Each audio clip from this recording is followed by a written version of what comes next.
Welcome to Foundations, African Heritage and Pre-Colonial Achievements. Here, we will walk you through the exploration of the powerful foundations of African heritage and pre-colonial achievements. Before slavery, before colonization, there were thriving civilizations, advanced cities, and brilliant minds across the African continent. From the libraries of Timbuktu to the kingdoms of Kush, the story of Africa is one of innovation, leadership, and legacy. This is the history they didn't teach us, but we're reclaiming it now. Let's uncover the truth. Let's honor the brilliance. Let's begin. Let's begin by clearing something up. Africa is not a place without history. It is not a continent of just war, poverty, and struggle. Before colonization, Africa was home to thriving empires, systems of government, trade networks, universities, and art that still influences the world today. But why don't we hear more about this? Why are these achievements left out of textbooks or reduced to footnotes? Because for centuries, people in power have shaped the story to fit their own interests. If Africa is seen as backwards, it's easier to justify slavery, colonization, and oppression. So the truth got buried, hidden, forgotten by some, but not by us. This course is about truth-telling, about lifting up what's been erased, and it starts right here. Let's explore 5 incredible African civilizations that flourished before colonization. First, Nubia and Kemet. Long before ancient Greece or Rome, the kingdoms of Nubia and Kemet, known today as ancient Egypt, rose along the Nile River. They created writing systems like hieroglyphs, built pyramids that still stand today, studied medicine and astronomy, and followed principles like Ma'at, which valued truth, balance, and justice. Next, the Mali Empire. Mali was one of the wealthiest empires in the world, thanks to its control of gold and salt trade routes. Its most famous ruler, Mansa Musa, was so rich that his pilgrimage to Mecca changed the economy of entire cities. But Mali wasn't just rich, it was smart. Cities like Timbuktu held libraries, mosques, and scholars from all over the world. After Mali came the Songhai Empire. Songhai was massive. Its army, its scholars, its government system made it one of the most powerful empires in West African history. Gao and Timbuktu became centers for science, religion, and learning. In southern Africa, we have Great Zimbabwe. Its name means stone houses, and that's exactly what you'll find. Massive stone walls, towers, and cities built without mortar, still standing centuries later. Great Zimbabwe was a hub for gold trade stretching all the way to China and India. Finally, the Benin and Ife kingdoms. These kingdoms created intricate bronze and ivory sculptures, advanced political systems, and city planning that amazed even European explorers. Their art was so masterful, it's still on display in museums around the world today, though many pieces were stolen. These were not small tribes. These were organized, sophisticated civilizations that shaped not only Africa, but the world. African knowledge wasn't only written in books, it lived in the music, the rhythms, the language, and the land.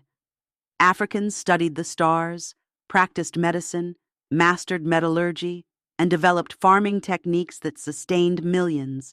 They passed on wisdom through oral traditions. Griots, oral historians, memorized family lines, epic stories, and proverbs. A griot was more than a storyteller. They were a living archive.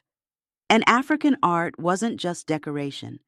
Masks told spiritual stories. Textiles recorded history. Drums weren't just instruments. They were communication tools. Everything had meaning. Everything had memory. So when we talk about Africa before colonization, we're talking about kingdoms, genius, culture, and pride. This is where the story begins. Part 2 will take us across the ocean to examine what connections may have existed between Africa and the Americas before Columbus, and how African traditions survived even in the face of slavery and colonization. But for now, hold this truth.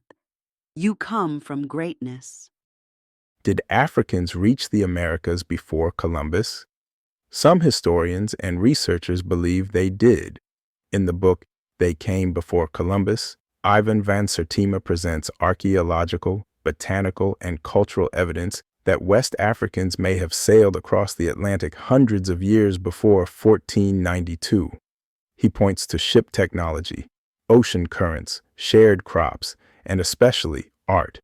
In Mexico, large stone heads built by the Olmecs, one of the earliest Mesoamerican civilizations, feature African facial features. These heads are over 3,000 years old. Scholars debate their origins, but they open important questions about African influence across the Atlantic.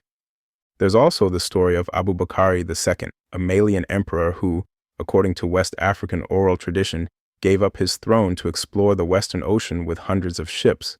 He never returned, but what if his journey led him to the Americas?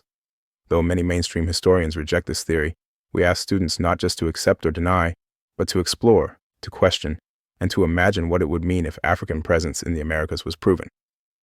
It is also believed that these people of African descent were already present in the Americas, living, trading, and forming alliances with native communities. These early Black natives were not enslaved. They were free, sovereign, and deeply rooted in their identities.